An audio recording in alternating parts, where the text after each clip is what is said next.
নদিয়ার কালীগঞ্জ বিধানসভা উপনির্বাচনের ফল ঘোষণার দিন তৃণমূলের বিজয় মিছিল থেকে ছোড়া বোমা ফেটে মৃত্যু হয় 10 বছরের শিশু কন্যার। মেয়ের হত্যার ন্যায় বিচার চাইতে এবার কলকাতা হাইকোর্টের দ্বারস্থ হলেন বাবা ও মা।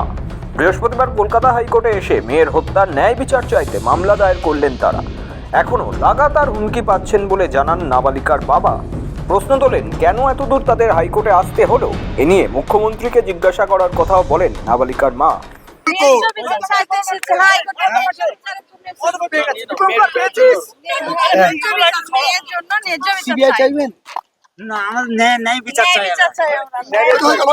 ছোট্ট তামান্না মেরে ফেলেছে, আমি ন্যায্য বিচার চাইতে এসেছি হাইকোর্টে। গত 23 জুন কালীগঞ্জের উপনির্বাচনের ফল ঘোষণার পরেই বিজয় মিছিল বের করেন তৃণমূল প্রার্থী আলিফা আহমেদের অনুগামীরা। অভিযোগ, সেই বিজয় মিছিল থেকেই বোমা ছোড়া হয় নাবালিকার বাড়ি লক্ষ্য করে। সে সময় ভাত খেতে বসেছিল 10 বছরের মেয়েটি। বোমার আঘাতে ঘটনাস্থলেই তার মৃত্যু হয়।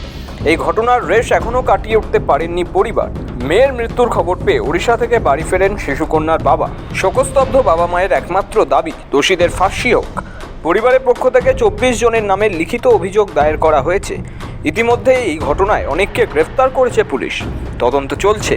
এরই মাঝে ন্যায় বিচার চাইতে আদালতে নাবালিকার বাবা মা। মেয়ের মৃত্যুর বিচার পাওয়ায় কালীগঞ্জের পাখির চোখ।